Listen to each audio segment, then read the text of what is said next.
right, everybody, welcome back to another episode of Making Monsters. I've been off a couple weeks. It's been a crazy couple weeks. I was in Vegas for the Jags-Raiders game and the first round of the college football playoffs. Then it was Christmas and I was sick and there was a lot of things going on. So it's been a couple weeks for me. Not that there was much to talk about in a positive light with the last couple of weeks of Bears football, but I want to do a little bit of a recap. So Dave Kluge, he is part of Footballguys. If you don't know what Footballguys are, they have all sorts of tools for your fantasy football teams, whether it's rankings and numbers and all sorts of drafting tools. So it's a cool site to go on for that type of stuff if you're a fantasy football person. My fantasy football leagues this year, Dave, were terrible. I feel like every year, I usually try and keep it between like no more than 5 leagues because I used to do way too many and it was too much to keep up with. And this year, one made the playoffs and I forgot to set my lineup up because I was in Vegas that night. Yeah. This was a tough year. There were like games every single day over a holiday week. I know a lot of people, I saw that, playing for third place, playing in the championships, people not setting their lineups because, it just overlapped with Christmas in a really tough way this year.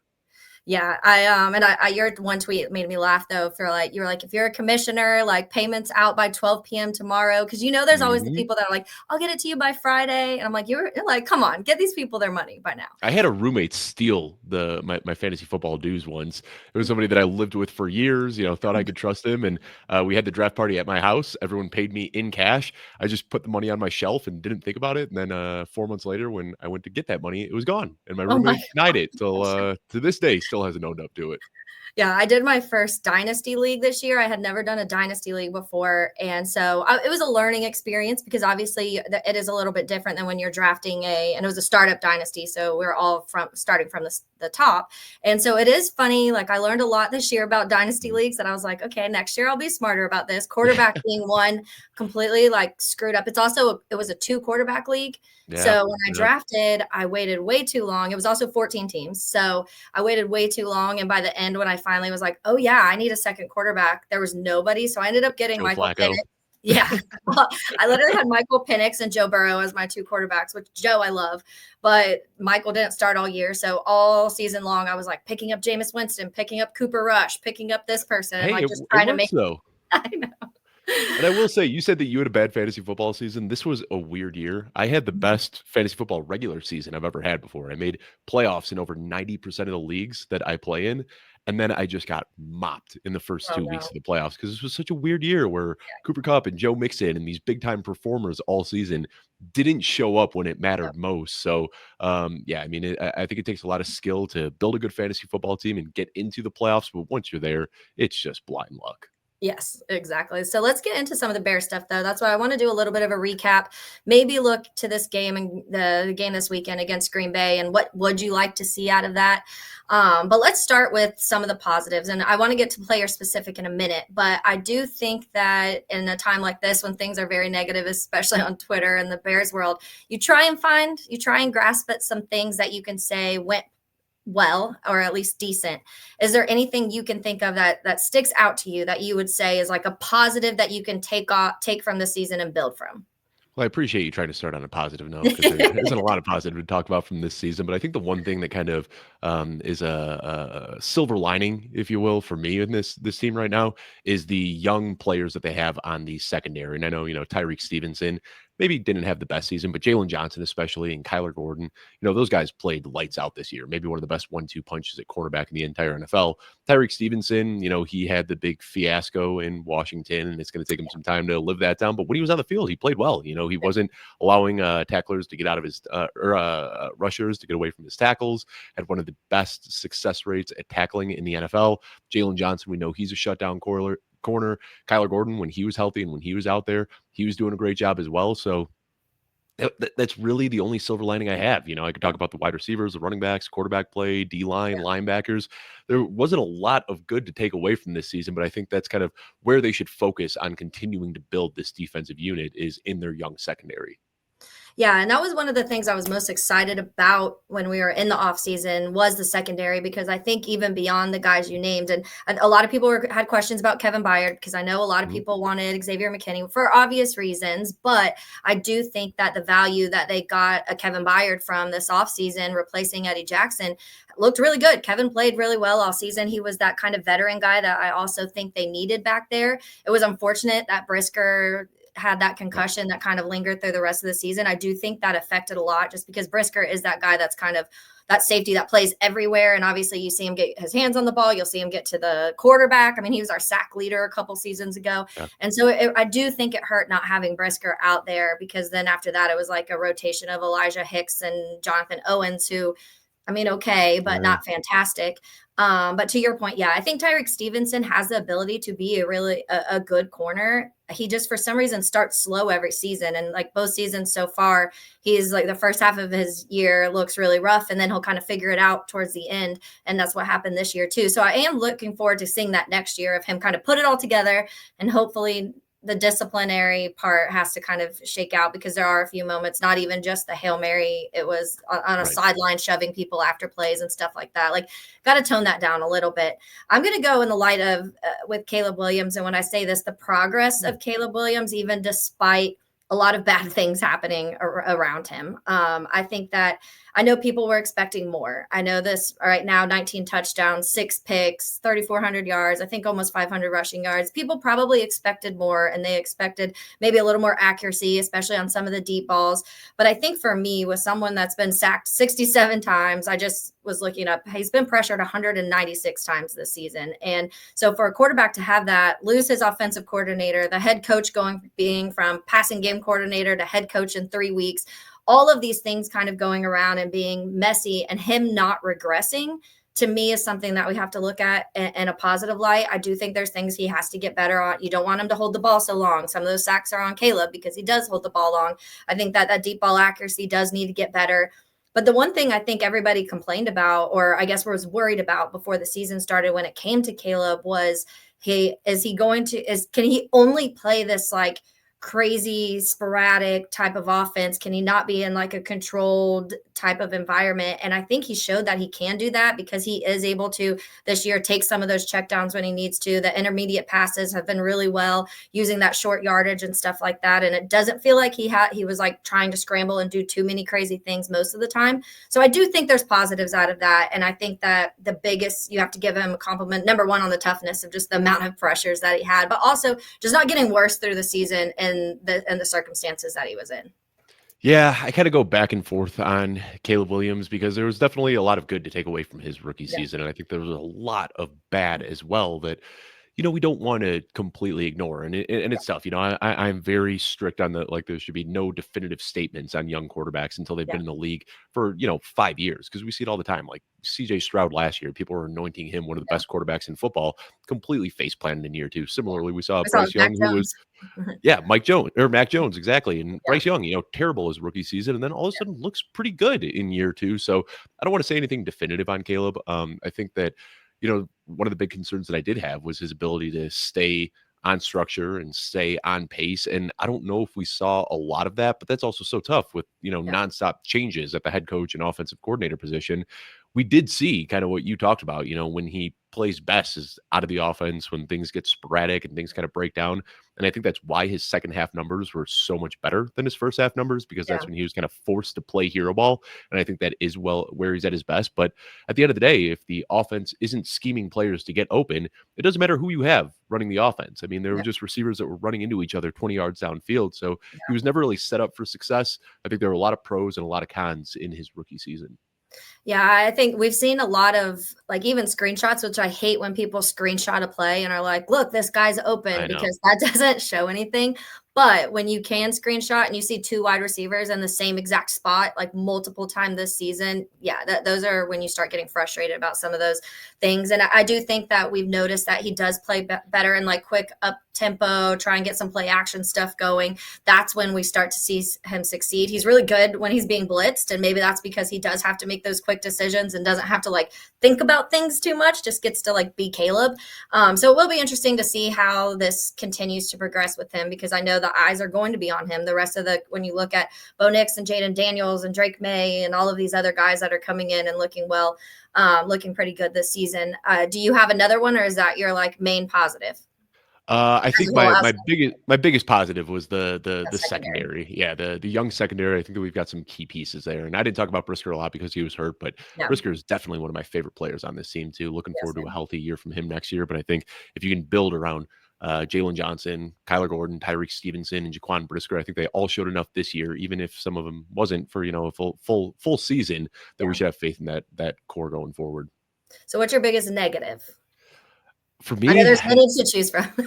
there's a lot, but the one that really stands out to me is how terrible the defense was after Eberflus was fired. Now, I was calling for Eberflus's job, right? Like, I didn't want Eberflus to be here, but the entire team just got so undisciplined and just everything kind of fell apart post Eberflus. And I think a big reason for that, I like Thomas Brown. I like his football knowledge. I like his football acumen, but I think that he just isn't ready for that leadership role yet. And it was thrust on him so quickly that he went from being a positional coach to a coordinator to a head coach in a matter of 3 weeks. And the first thing he did as a head coach, if you remember, was gave a veteran rest day to all of the guys. Like, I'm looking at the injury report on Wednesday and I'm saying, no DJ Moore, no Keenan Allen, like all these guys are taking the day off.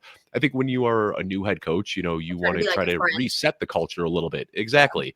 And that was an opportunity to kind of right the ship. And instead, I think that it just kind of lost the entire locker room there. So the defense last year, especially post Montez Sweat, was absolutely the silver lining in a very bad 2023 season that carried over into the start of this year. But once Eberflus was gone, the entire defense just kind of fell apart. Yeah, I was one of the people, like, I don't hate Eberflus the amount that a lot of people hated Eberflus. And the reason for that was that I think that Eberflus is like very good when it comes to defensive game planning. And I know there's moments late in games where you always had the questions. Maybe he would like lighten up the defenses. Like that Washington game was the perfect example of why was Terry McLaurin wide open, 12 yards down the field in a moment like that? Why didn't they take a timeout? And not calling timeouts at the right time? Yeah, his game management side, he almost needed like a game manager. Like he needed someone there to be like, hey, we should probably call a timeout here, or, like certain scenarios like that. But I also do think he was a big part of the defensive success because you saw it in Indy too, that defense under Matt Eberflus was really good and they liked him. I know Jalen Johnson had his moment of flipping out and kind of calling out him in certain ways, but I do think that guys still played for Matt Eberflus. You respected him, yes. I think, is a big thing that the new staff doesn't have. Yeah. And some of that maybe is because, like you said, right away you take over and you're like, all right, take the day off. Like, we're good. Like, no, this is a losing football team. They should be working extra, not less. But that's a story for another time.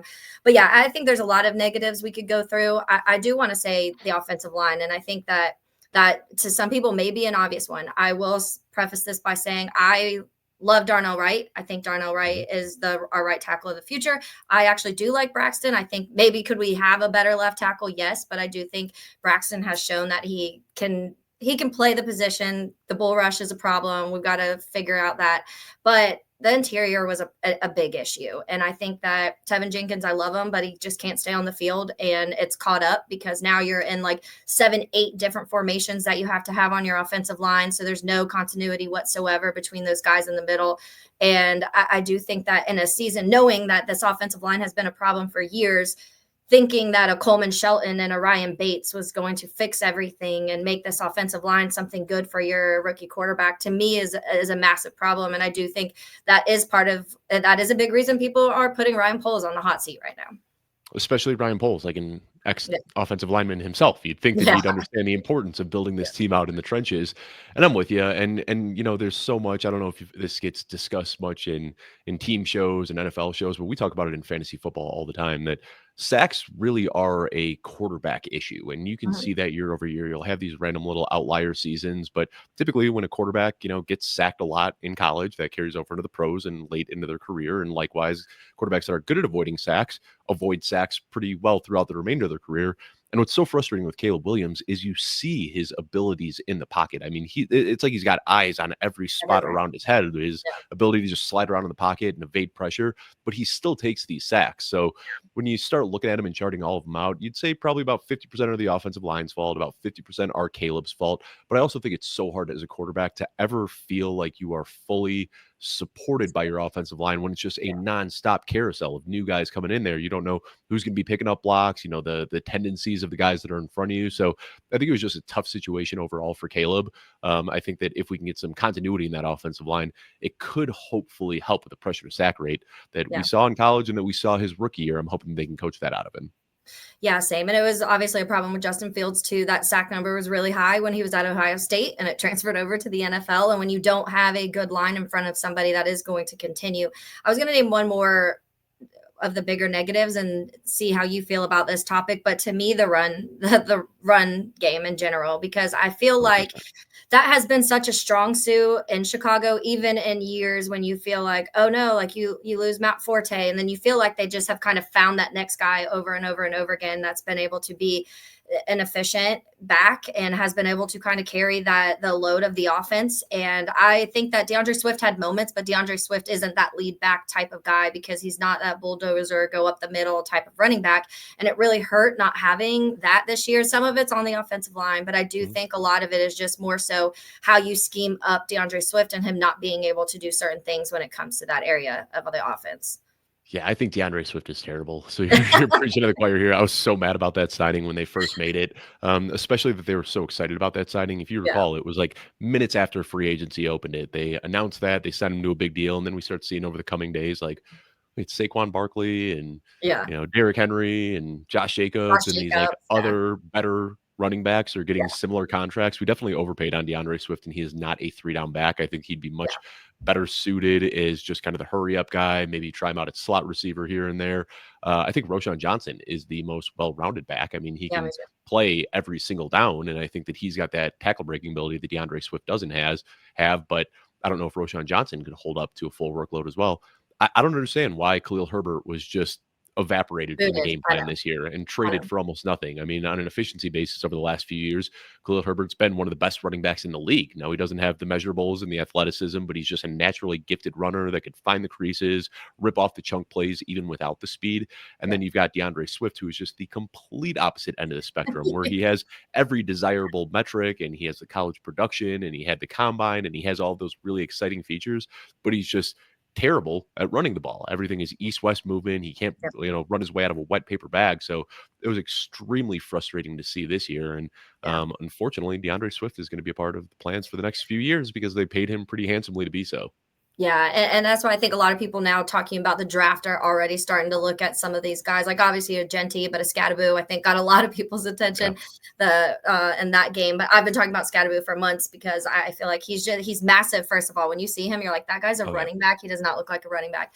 But they're going to have to figure out something, and whether that be moving Roshan to the main back and using DeAndre Swift in other areas. I know Rojo was beat up a lot this season, With so maybe concussions. that Yeah. factored into some of it. But they are going to have to figure out something there because, And I like will say you, the Bears have done a great job hitting on late round backs. I mean, yeah. Roshan Johnson, round 5 pick, Khalil Yeah, Herbert, round 6 pick. You can go back even further. I remember them striking gold with Jeremy Langford for a couple of Langford, years. yeah, I mean, they've always been able to find that day 3 back that can yeah, contribute. So, as much as I love the idea of adding a guy like Ashton Jeanty to this offense, the yeah, reality is drafting a running back that early is kind of a finishing move. Like when you yeah, have everything else is set, then you can go out and you can draft a Jameer Gibbs or you can draft yeah, a Bijan Robinson and it makes your team better. But if the Bears put Ginty into this offense right now, I think it would be very similar to kind of what we saw through Saquon Barkley's tenure in New York, where sure, he's ripping yeah. off these exciting chunk plays, but the team just keeps winning 3, 4, 5 games a year. Yeah, and especially, I mean, this running back class is loaded in general. So to Right. your point, you can get someone in round 4, 5, 6 that you still can make an impact immediately. Let's go to players specifically. So we named some of just kind of the broader areas of positives and negatives. Now, give me 3 players that you feel like I'm going to start with the bad this time. The 3 players that you feel like disappointed you the most this year. So the first guy I prepped to talk about was DeAndre Swift, but we already Yeah, talked about him quite a bit. I mean, just beyond disappointing. How much yeah, money they paid him, what the expectations were, and then the fact that they just kept giving him the workload. Like I saw it after which game was it against Indy where he had that like negative 14-yard carry at the 1 yard line. At that point in time, I said, all right, we're never going to see so DeAndre Swift with another goal line or short yardage touch for the rest of the year. And he just continued to get them. So it wasn't just DeAndre Swift's poor play, but it was also the commitment that they made to DeAndre Swift week in and yeah, week out. We saw that change in Thomas Brown's first game coaching, where Roshan Johnson came out and immediately set a season high in touches and snaps. And then they just went right back to what they were doing. You almost wonder if, they're getting that call from Hallis Hall saying, we're paying DeAndre Swift all this money. Make sure yeah, he's out there getting more touches because the touches that he got this year, he absolutely did not deserve. no, yeah, I agree completely. I did not put him on my list because I was going to see if you did, and then if you didn't, I would have thrown him in there. But I'm going to go ahead and I'm going to start with Montez Sweat. I Yeah. feel like Yeah. that we saw last year. He ended up with, I think, 12 and a half, something like that. We saw on each, not with us, but in the season as a whole. So I think it was like 6 with us, 6 with Washington. And this year, I just feel like it's been kind of disappointing. He has 5.5 sacks. He's not even getting double teamed that much. And that was kind of like the excuse last year is like, oh, everyone's doubling Montez. So of course, like it's giving opportunity maybe for some of these other people. Everything that I've seen, like Daryl Taylor is getting doubled a lot, which is an interesting thing. I actually kind of did like that signing. But I just feel like when someone you make the trade you did for Montez Sweat, then you get that contract and you lock him down pretty much immediately. You would hope that he would be your guy that's consistently creating pressures. We've also seen a couple like very untimely penalties from Montez Sweat, which I just feel like is not a normal thing from him. And so to me, it was a disappointing season for him. Some of that may factor into everything else going on. You lose Andrew Billings, Javon Dexter got hurt. There's a lot of other factors on the defensive line that probably weren't helping out much when it came to that edge position. But I still feel like what you were expecting to see out of Sweat was nowhere close to what we ended up seeing this year. And I feel like that's a big part of it too, that when Sweat doesn't get going, the entire offense kinda or the entire defense feels it. We saw that last year, that it was a night Yeah. and day difference once they plugged Sweat into this defense. There were some other bright spots on the defense, but as a whole, he was disappointing. I almost put him on there, but then I looked at it and I was like, the whole defensive line was so Everybody. disappointing. I mean, Montez Sweat still led the team in sacks this year. I Yeah, it was know. only 6, but it was still better than anybody else on the team was able to generate. So definitely disappointing, but I think that that was a smaller part of just a much, much bigger problem. Yeah. And that's what I ended up going to. I'll say my other because mine is another defensive player too, and Tremaine Edmonds. Tremaine, I was very high on Tremaine when the Bears signed him. I think he has moments. There's games where I'm like, that is exactly why you brought Tremaine Edmonds here when it comes to his tackling ability, when it comes to him kind of finding the ball, creating some of those moments that he can. But this year there was just he was a liability out of a lot of Mhm. in a lot of moments. And yes, we can talk about this defensive front when we're talking about the linebackers and the defensive line as a whole having a lot of issues. And maybe because the front weren't creating these pressures, there was a lot more pressure put on both him and TJ Edwards. And then obviously that started to affect the secondary later in the season too. But I still think somebody like this who you brought from Buffalo and you paid a high dollar for and you got rid of Roquan for pretty much, then you would expect a lot more. And it's just something that I haven't quite seen in long periods of time. Like I said, there's flashes of what Tremaine can do, but we haven't seen it for games in a row, games at a time. And that's kind of been the story of his career. I mean, I was very on record during that draft. I wanted the Bears to take Tremaine Edmonds over Roquan Smith. I was a huge fan of the Yeah. talent. And then I thought it was kind of nice that Buffalo took those developmental years. And, I was hoping that we were getting a little bit more of a polished player, but didn't see it at all. I mean, there was some stuff that he did in Buffalo as a coverage linebacker that was kind of shocking that we didn't see earlier in his career. He was such a liability in coverage this year. I mean, anytime he wasn't playing at the line of scrimmage, he was just letting up big plays in the secondary. So that was disappointing to see. Like I said, we're only talking about 3 disappointing players. I probably could have gone about 40 deep on this section, but Tremaine Edmonds absolutely was one of the big disappointments this year. So was he on your list? He was not, no. Okay, so what's your two? I've got Caleb Williams on here, and I Oh, know that's probably not what you want to hear. There were definitely some okay. highlights, some of the things he was able to do out of the structure. The arm talent was clearly on display. Yeah. But I mean, really, the disappointment just comes down to what the other guys are doing right now. I mean, you see what Drake May is doing in New England in a much worse situation. You see what Bo Nix is doing in Denver. You see what Jaden Daniels is doing with, not as good of weapons around him in Washington. I think when you start comparing him to the other, quarterbacks in his class, and Caleb Williams was supposed to be tiers ahead of the rest of them, and he, Yeah. by all measurements, probably is finishing as the 4th or 5th best rookie out of this class. I don't think there's any way to spin that but disappointment. And like I said, there's no declarative statements that I'm making on rookies right Yeah. now. I still feel exactly the same about Caleb Williams that I did prior to this year. I think that, a new coaching staff, I think some familiarity with the weapons and the offensive line should help him a little bit.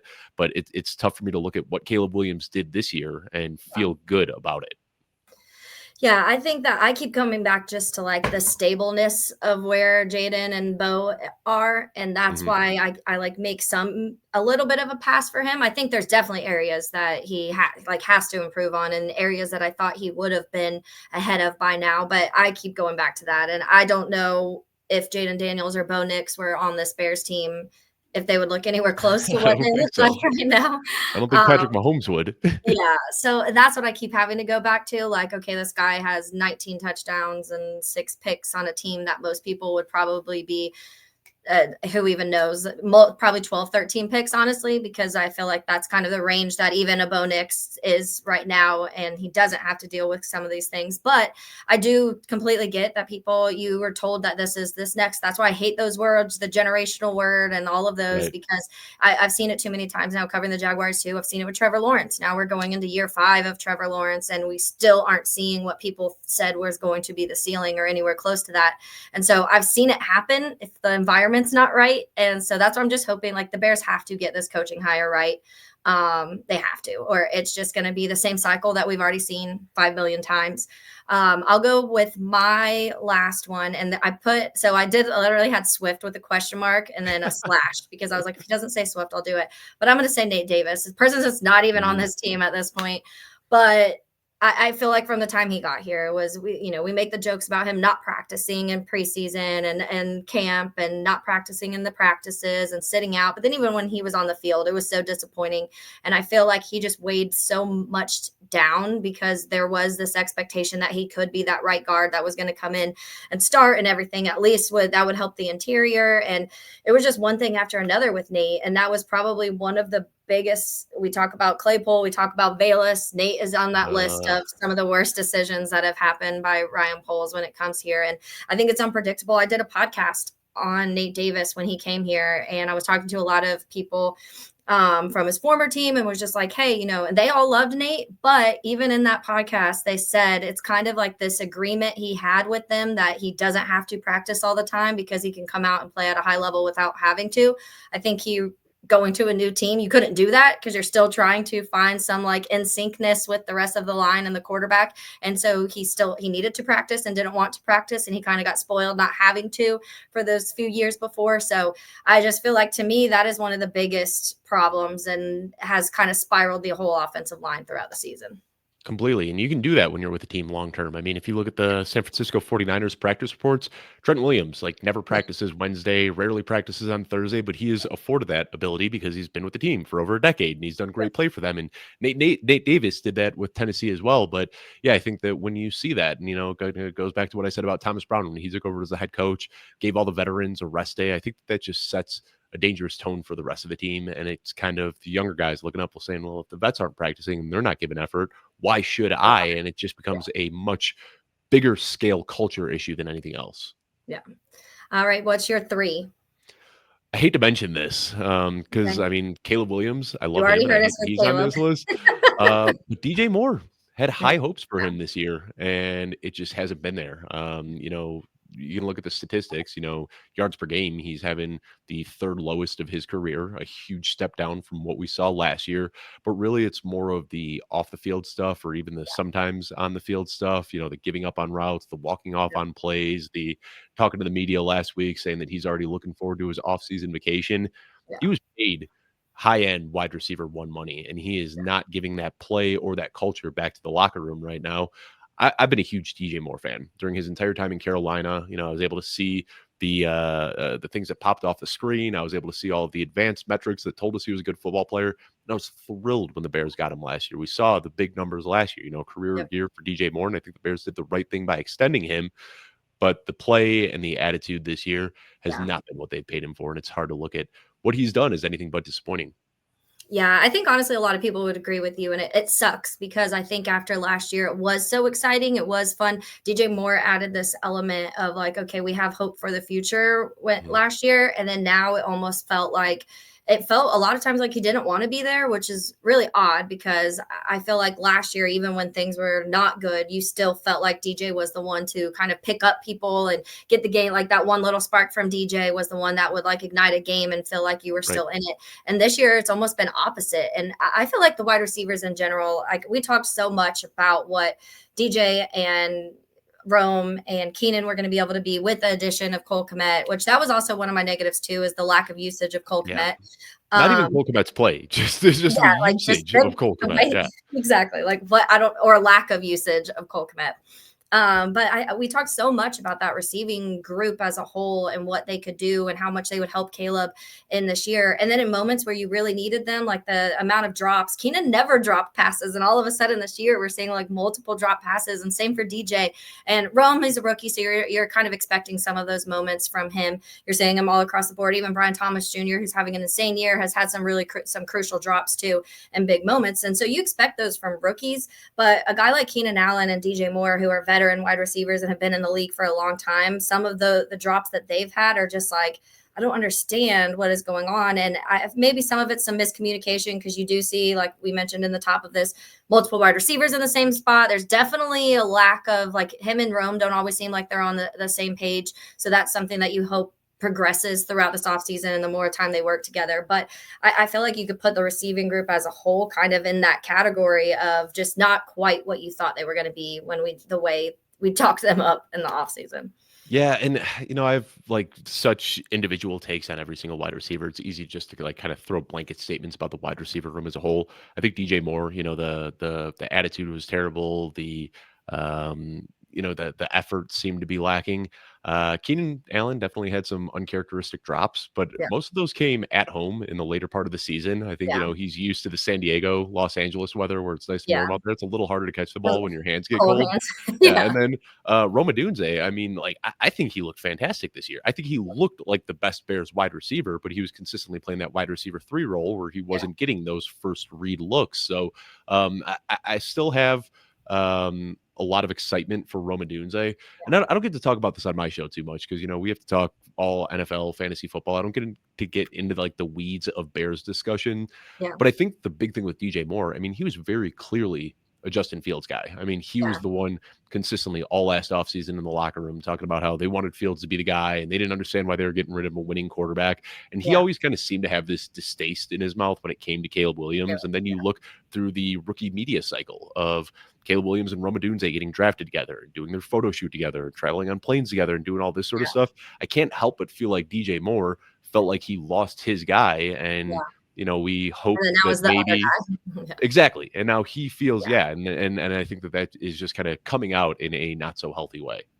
Yeah, and I don't want people to think that I'm bashing Rome or Keenan. I just more so the expectations of what I thought the offense was going to be is probably where I'm going with that. I'm a massive Rome Odunze fan. Like, I was clamoring for months off this last offseason to draft him. I was like, I don't think it's going to happen, but if it does, like, I'm going to be absolutely ecstatic. Like, there's clips of me online saying that I think he's going to be better than Malik Neighbors and Marvin Harrison Jr. I was like, that's how much I loved Rome.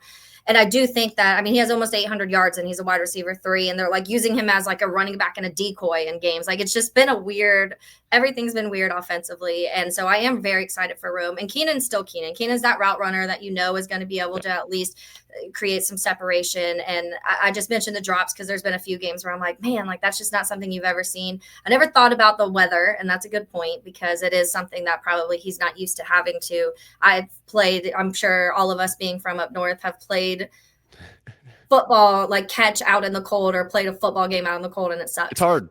Yeah, it sucks. It's really hard. So that is a good point. I honestly didn't even think about it like that. But I do think that Keenan is a guy that I think was still really good to bring to this team because of like the mentor and the veteran side of what he's been able to do, that I think with Rome, I do think is a definite positive light, because you can tell he's a role model in that way. And that's why it kind of sucks that DJ's had the attitude he has, because I feel like if he didn't have that, these 3 could be like almost like these 3 best friends that you see out, like being able to kind of all build each other and learn from, because they all do different things. And that's what's cool too, is we talk about Rome with his contested catches. That's kind of his thing. He was the best contested catcher wide receiver in college football, and you're still seeing him in the top 3 this year.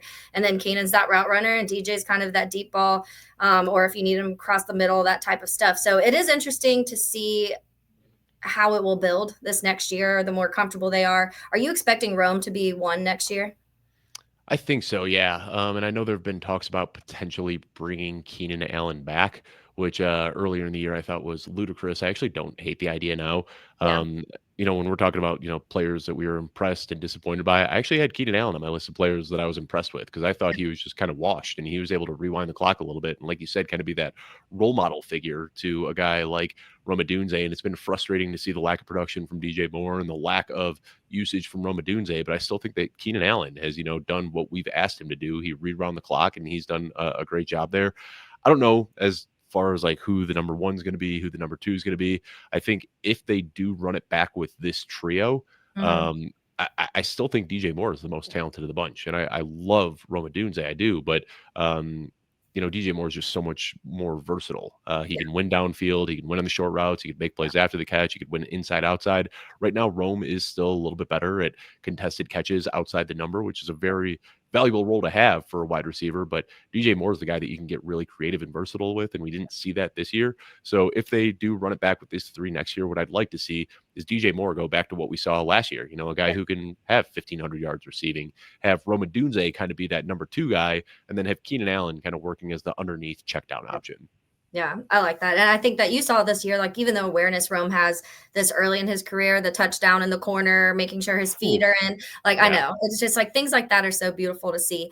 We're Same going corner that I want to say in the where preseason, he stepped he out. didn't get his feet down. Yeah, learned his Yeah. lesson. Love to see that too. That was a weird end zone though. Like for some It reason was. they They didn't painted paint it. it Yeah. normal. And I was like, Yeah. why they'll never do that again. You know that. Yeah. So before I let you go, I do because we talked about the disappointing. Let's get to those. Just give me your three players. You said Keenan was one of your positives. Give me your other two that you had on your list for your positives. Jalen Johnson, kind of talked about the young secondary as a whole, but Jalen Johnson just unbelievable this year. I mean, there are a lot of people concerned that he wasn't going to live up to the contract that they gave him. A lot of people saying that he didn't deserve the contract. Picked up right where he left off. Easily the best piece on this team in this year. And then Pro Bowler, the other player Jalen that Johnson. Mhm. impressed me, he was injured for some of the year, but Javon Dexter built off Yeah, of a really solid rookie season. Even where Montez Sweat did struggle a little bit on the line, it yeah. seemed like Javon Dexter started commanding even more of that attention, was able to increase his sacks, and he had himself a good year. Yeah, yeah. Javon Dexter is on my list. I'm a big Dexter fan. I think that what did he has like 5.5 sacks, and he didn't even get to Right. play. He's been hurt. So Exactly. that's a positive that you want to take out of that. I also, and this is like PFF numbers. I'm not one of the people that lives my life by all PFF numbers because I like to actually watch the games also. But grade wise, when it comes to PFF, he has a better run grade, a better tackling grade, and a better coverage grade than Jalen Carter. But Jalen Carter Yeah. also has a way higher pressure grade. So that is something that I think we could talk about the line as a whole and how if nobody else is creating pressures, then it's going to be really hard for your interior guys to create pressure. So I do think that factors in because the Eagles' defensive line is a completely different monster than what the Right. Bears' defensive line is right now. But I do think there's positives that you want to take out of that because Javon Dexter, he can do a little bit of everything, and him being good against the run is also a positive because I think for the previous years we had all of these guys that were really good at creating pressures and getting to the quarterback but weren't as good at stopping the run. So it's nice to have somebody that is versatile and can do both. I know a lot of the question marks around him were like he doesn't have his get off is slow, and like those are some of kind of the things, and you've seen those kind of develop into getting quicker and getting faster and getting his hands up and stuff like that. So it is really fun for me to watch Javon Dexter. You could see right away the line looked different when he got hurt. Like it was just He right away. also Billings he were also gone. has the lowest missed tackle rate of any Bears Yeah, defender right now. Like, if he gets his hand on a defender, they're not getting out of that grasp. So, yeah, yeah, there might still be, there's a reason he fell to round 2 and wasn't a first-round pick in the draft. There might still be some issues in his game, but he just seems to develop week in and week out. yeah, which I love so much. My other one is going to be Kyler Gordon. We talked a little bit about Kyler earlier.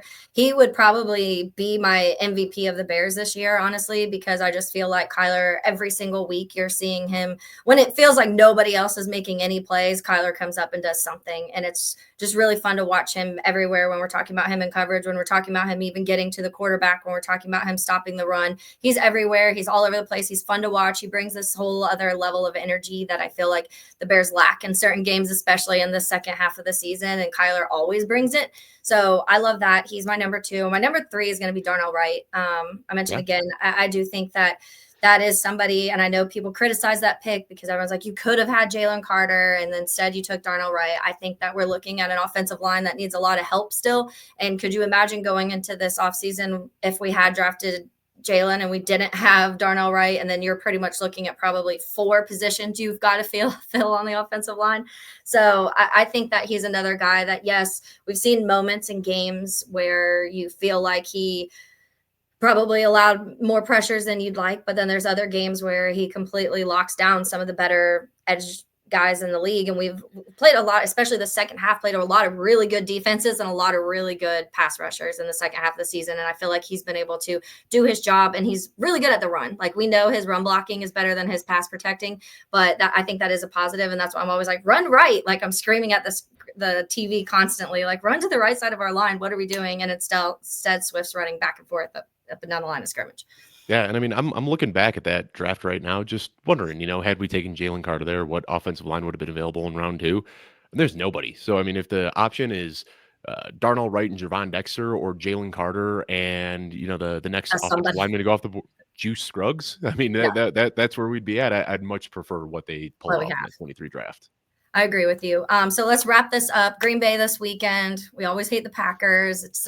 Even though they beat us, we can never beat them. What do you see this weekend looking like? Is it going to be what the Vikings and Lions in Seattle just look like, or do you think that the Bears can at least make it a game?